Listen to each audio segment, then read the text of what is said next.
Midjourney is one of the most profitable AI companies in the world. They've generated hundreds of millions in revenue, built a Discord community with millions of active users. They were basically the main pioneers to release AI image generation to the public. When we discussed doing an actual audit for them, I remember thinking back in the early days when I used to use them all the time to make cool images, cool visuals, and the first thing that came up to mind was like, where have they been? It's been forever since I've heard of them. But that's the problem. Midjourney isn't failing within their product.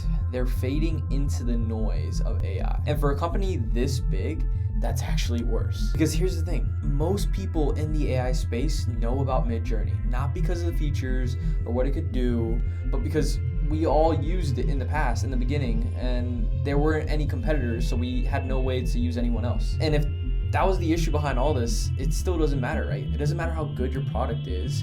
You're still going to lose to the next generation of users if they don't know about it. So in this video, I'm gonna be breaking down exactly why Midjourney feels like a fading trend, and more importantly, how they can reclaim their position as the standard for AI art. First, let's be clear about what Midjourney actually is. Midjourney is a AI image generation tool, but unlike the other softwares out there right now, Midjourney basically veered away from being seen as a platform-based service. Basically, they only focus on one specific thing, creating the best artistic style content that's actually premium. They run on a subscription model, which their basic tier is around $10, their most advanced tier is around $120, and their main audience consists of artists, designers, creative directors, marketers, basically people who care about how something looks, not just what it can do. But what's interesting about this company is the fact that in the AI generation niche, they're probably the most profitable in the world. Once again, spending over hundreds of millions in revenue for the past few years, close to 10 million Discord members. They're basically a sleeping giant in the corner, still creating even better updates than some of the models you've seen right now. But no one knows about it, right? The product is quality, it's still top tier for what they do. But that's where we're like, what's the problem though? The problem is when someone hears Midjourney in 2026, the response is what I already mentioned. I haven't used it in a while. I used it in the beginning stages, XYZ, blah, blah, blah, blah, blah. And that's a massive red flag because here's the truth. It's one thing to be a specialist at what you do, which in all honesty, that's who they are. But it's another to think it's not okay to, promote yourself in such a way that still creates attention. Because if this business is positioned as a business trying to scale their page and their presence, it makes me feel like that isn't even their focus at all. When it doesn't take that much time for them to actually do the things that they need to do to become a brand and be seen as a brand. Midjourney should basically be the Apple of their industry, but they're not. It's kind of like an athlete who wins a championship a few years ago and they stop showing their face completely. Like they completely fall off the face of the earth. You don't even know they're still training, but they're still competing. They're still considered the best in the world, but everyone moved on. Everybody studied what they did at that time. They improved their own systems. And then that's why you have other models coming out kind of taking their place. It shouldn't be like that. There are three types of people that come into Midjourney right now. You have your casual user, which that was me. I tried Midjourney around 2022. I thought it was cool, got some images, but then I got distracted by like newer tools, Runway, VL, all the new stuff coming out. And then I never came back. And that's not good because that means I'm a lost customer. And I guarantee you there's millions of people just like me. So you can imagine from that perspective how much the company could actually gain if they fix that issue. Now you have the active creator.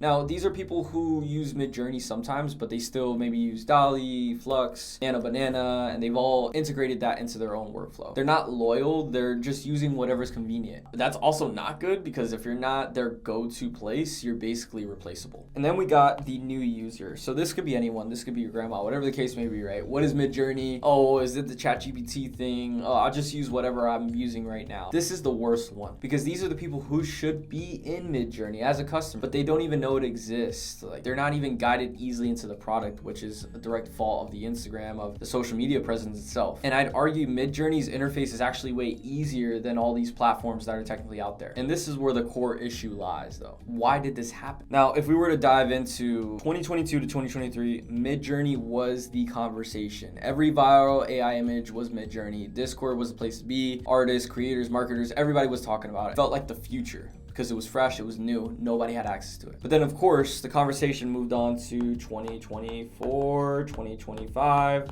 People started getting involved, new tools launched, platforms started bundling everything into one single system. But Midjourney kept on positioning themselves as if they were going to focus on improving their product instead of trying to do what obviously everybody else was doing, and they stopped showing up from the conversation completely. chose depth over some sort of visibility, and they paid the price based on perception. Now, of course, they have content on their page and they're not entirely dead, but that's where we could still do things that put Midjourney in the best light possible to attract more signups and just get more people interactive with the page. And I also want to share this from a scaling perspective. Even if the focus isn't on pushing marketing, why not? Like when I look at the page as an auditor from a logistical perspective, it just looks like a massive opportunity missed. If I know I have like 10 million Discord users that are actively on there, if I knew I was the founding father of AI generation and I have a banging product, like why are we not pushing all levers to maximize your reach? So here's some simple things we can do to maximize the brand that they basically have. So with Instagram, I'm gonna dive a little bit deeper. I'm actually gonna show you the page and go into it. They're active, but once again, something that I've mentioned in the past for other brands, no story highlights and no clear type of funnel. And if we were to consider this from, once again, the three structures that I base it off of, orientation, belief, and compounding, this would be orientation. All right, so if we were to dive into their page, you can clearly see they have a beautiful page. They have incredible art.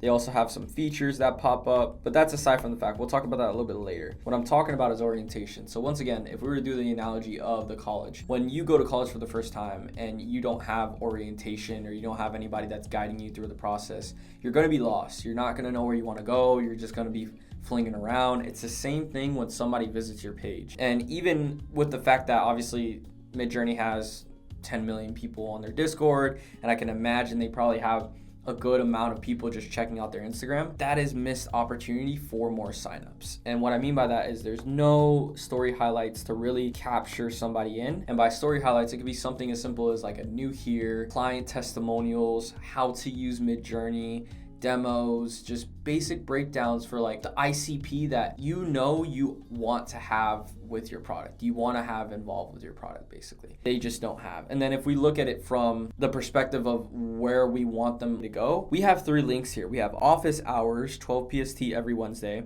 website, and Twitter. Now, it just doesn't make any sense. It's like, I get maybe you're trying to obviously have multiple different sources so they can funnel to different things, but this just goes to show, I guarantee you they probably have no tracking system or maybe no way of understanding how many people are going what. They just set it up there just for the sake of it. Now, clearly these are going to be the main things, once again, that we would basically attack and we would bring into light. However, from the YouTube perspective, if we were to go onto their YouTube, you can see it for yourself, right? They have a bunch of feature-related videos that are explaining exactly what they got going on, the different type of modes they have, and then they have a very distinctive drop that they made announcing a new type of model that absolutely took off. I mean, 52 million views is absolutely insane. And this goes back to even the orientation side of things.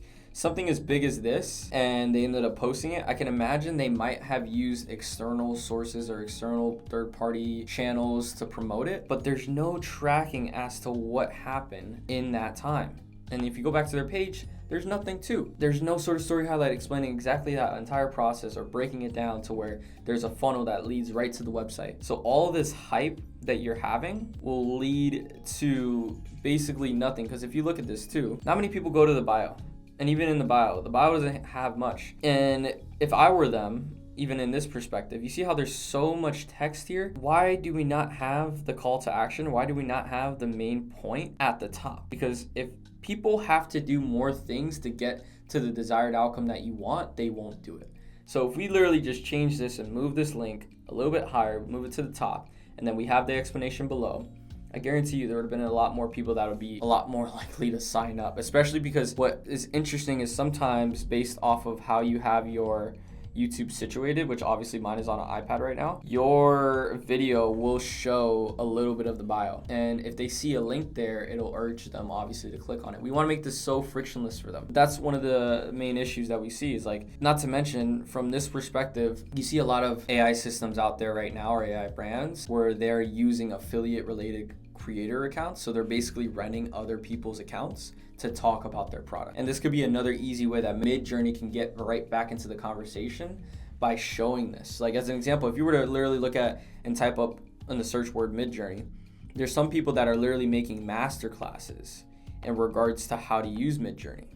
And I guarantee you with the budget that Midjourney probably has, they could easily convince, say, some of these guys to collaborate and then have those main videos on Midjourney's page. Now, if we were to dive a little bit into that too, the psychology behind that, if you see an entire mastermind on how to use Midjourney, especially if this is the type of page where you're not really caring about like the big top of funnel stuff, if someone sees an entire hour-long video on how to use Midjourney, think from a perspective of like, if somebody is truly invested and they see this on Midjourney's main page, they are going to spend an hour of their time to watch that entire video to learn as much as they can.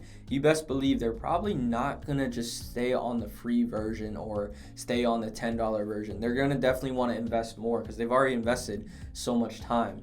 So this is just a small perspective that we need to have, especially as a brand, especially someone like Midjourney, when we understand, okay, what is the client process when somebody comes onto your page, when they interact with it, what type of things, like what are they thinking in the back of their head, how are they operating, what are their habits? And something as simple as that is literally having a creator collaborate with the actual brand is huge. It's huge, and they're missing that opportunity. Now, if we go down to Facebook, I won't explain much on the iPad because Facebook is kind of interesting. Facebook right now, it seems like they have like a big group. It's over 100,000 followers on Facebook, or 100,000 members. And they're doing a lot of like where the members will share some of their art, and which is great. Now, the way we can take it up a notch is by sorting some sort of challenges. There's no challenges when I looked on the Facebook page that really gave somebody the incentive to want to keep on using Midjourney, or want to even do it to a larger extent to where Midjourney can then take that content that they made and then of course shout them out on their page. And that's just another, building block on top of what we're doing here. It just seems like a Facebook group for people that need help and stuff like that. But there still is so much that we can leverage there. And it comes back to what I've said in recent videos. At the end of the day, especially a brand as big as this, they need to be pulling all levers. They need to find a way to grab more people. And these small, tiny tweaks, these tweaks that don't seem big now, compound over time. And then not to mention their Twitter specifically just has a bunch of updates. And in regards to that, it's not something that I would entirely focus on too heavy. Like at the end of the day, with all this, we have to understand one thing. Midjourney's entire fan base, entire ICP fits within all these different apps, including TikTok, and that's a whole different ballgame. The fact that they don't have a TikTok presence is another crazy thing. All of their audience fits in this. So when you look at Instagram, when you look at YouTube, when you look at all these other sites that they're a part of, it kind of is like a funeral, in my opinion, because you see it and you see all these other brands on the online space killing it from an AI perspective, and they're posting consistently. And then you see the founding fathers that their most recent post was in November and we're in February. So let that sit in. Like there's something clearly wrong. And especially from an auditor's perspective, if I'm looking at this page, it's kind of sad because like I remember thinking about Midjourney in the past. I used Midjourney so much in my beginning stages. And even if you're not an auditor, even if you're not someone like me that's able to dive in and dissect an actual brand, you might look at it and be like, man, what's going on? There's nothing happening. And from a brand perspective, especially if you're running this still as a business, like that's important because that shapes how you think of the brand. If they are dead, you're assuming that the product is dead. It's a huge red flag in the system that a lot of people don't think it's okay. They think it's all right just to be idle for a month, when deep down, if there's potential clients that are coming to your page and they see that there's nothing going on, they're not going to engage. And then you wonder why you're not scaling or you're not growing. And that's another thing. There's a debate on if you should focus on all the different types of social media channels and all that stuff. But a company like this needs to understand that their target audience is in every app. So the fact that they're not capitalizing on this is why the perception sticks, because a brand like this started so hot. There should be no reason why they just drop out of nowhere. Now compare that to where their audience actually is, right? TikTok, Instagram, Twitter, YouTube. Midjourney is posting on a few platforms, but they're not pushing their brand as hard as they should. And when you're not everywhere, you're nowhere. Right now, they're mainly pulling from YouTube, Instagram, Twitter, but with low effort. For YouTube, it seems like they're just using it as an announcement page with some featured videos. Instagram shows more of like a highlight reel, some features, but nothing crazy. Twitter is for more updates. And then this is all great, but it just shows lack of conviction with their actual product, which brings me technically to their Discord, right? Because it's a whole different, this is like a complete opposite. Now, what Midjourney has done really well throughout their time is customer involvement, because most AI companies wouldn't even dare running their system through Discord. But the fact that Midjourney knew that they wanted feedback more than anything, that obviously allowed them to do it. Discord was their success point. It built basically their brand to where it's at. But when a majority of your users move away from the product because they obviously don't want to use Discord, right? They rather use other softwares. You have to position your branding properly if you're going to follow through with that. Which brings me to the exact gaps that need to be filled and how they can be and what we've seen technically work. Right, so you have number one is going to be no external distribution. Now the Discord approach is only reaching people who follow them within their software. But that's the thing, right? There's no creator partnerships here. There's no AI news page backing them up or any collaborations. And here's the key insight. Posting does not equal distribution. When Midjourney posts a tutorial, it gets seen by their existing audience and that's it. Compared to what we've seen and done for other brands. We would distribute the same tutorial on their YouTube across all the different pages that we have, which is a total of about 30 million followers. And then we'll push a new narrative about the company that will position them as the brand for their niche. The credibility from our pages will automatically influence people to get back into the ecosystem, as well as set up a proper funnel for their respective channels. It's basically the difference between their video with only 100K views staying there or gaining 10 million views because we branched it out to many different pages. Number two would be no campaign strategy. Because Midjourney is still updating their product and they're putting effort into it, we would basically do a proper campaign strategy tied to them relaunching Midjourney back into the AI space, but promote it with a few creatives that will clearly state who this is meant for. And then from there, use the pages we have as like a leverage point to heavily distribute them as the content goes out. As an example, we would make a strong creative on the same level as the one that hit obviously 52 million views, but then distribute that heavily. There will of course be a bunch of coordinated posts on Instagram. We'd use the story highlights, we use TikTok, we use LinkedIn to make sure that we are pulling everything out and getting as much eyeballs onto this as possible. And not to mention, we would get creators involved as affiliates. We would set them in the right place where they need to be and more or less share collaborations on our page, not to mention YouTube. And then around the last week, we would position demos based from use cases into our platform. So everything would basically be here.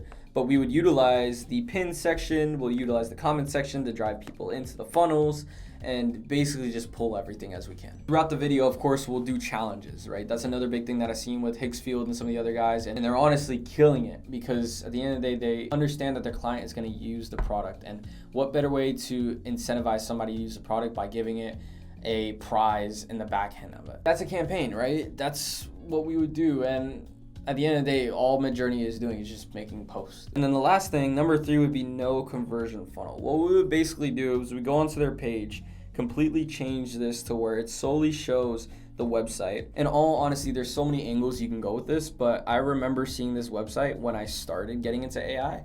I would completely change the entire website. I would make it kind of in the same spoke as Lovable, where they have a simple interface that you can literally go into it and start creating right away. It would be a case where we'd probably more or less give out maybe like 2 to 3 free generations, and then from there pull up the paywall, and then of course have them obviously sign up way even prior. So like the moment that they click onto the website itself, they would instantly be drived into signing up, and then they'll have the 2 to 3 generations free, and then they'll of course have the paywall right after. This will at least grant you a email list, and then from there I'd use the emails and send out a bunch of them, right? Try to do how-tos, guidances, challenges, updates, things that would make someone irked to actually want to continue and engage with the brand. From there, Instagram would be remodeled completely to where we'll have the actual story highlights, we'll have the customer experience behind it, and everything will be funneled straight to the website because that is the only priority that we are focused on right now. So where the number one goal throughout this entire experience is to make the opportunity for them to get onto the website as frictionless as possible. The overarching goal would be to absolutely make Midjourney feel current again, not by changing what they are, but by showing up everywhere and owning their lane as the brand to go to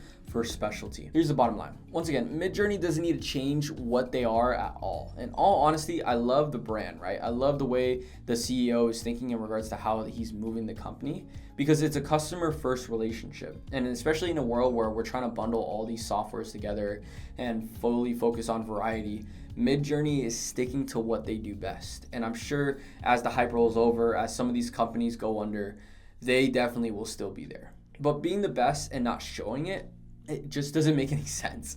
Like, perception is reality. And when I've revisited the page for the first time, I'm gonna be honest, like the first subconscious thought that was triggered was like, wow, these guys fell off. And especially for a company like that, like it comes back to what I mentioned earlier, like there's no nobility in being quiet. And yes, you can make the product better, but why not show that? Why not promote that? Like I've said it in other videos, but pull any and every lever you can and things will happen. The opportunity here isn't to reinvent Midjourney. It's to amplify what they're already doing and make people also know who's best to basically go to, which is what Sentient helps with, right? We just don't post content. We run campaigns. We own distribution, which is the biggest thing. We build funnels. We make basically Midjourney go from being heard of like I used to do that forever ago to I literally use it every day. We just need to show up, own the narrative, and remind the world Midjourney is the standard because the product is already there, community is already there, the revenue is already there. The only thing missing is visibility.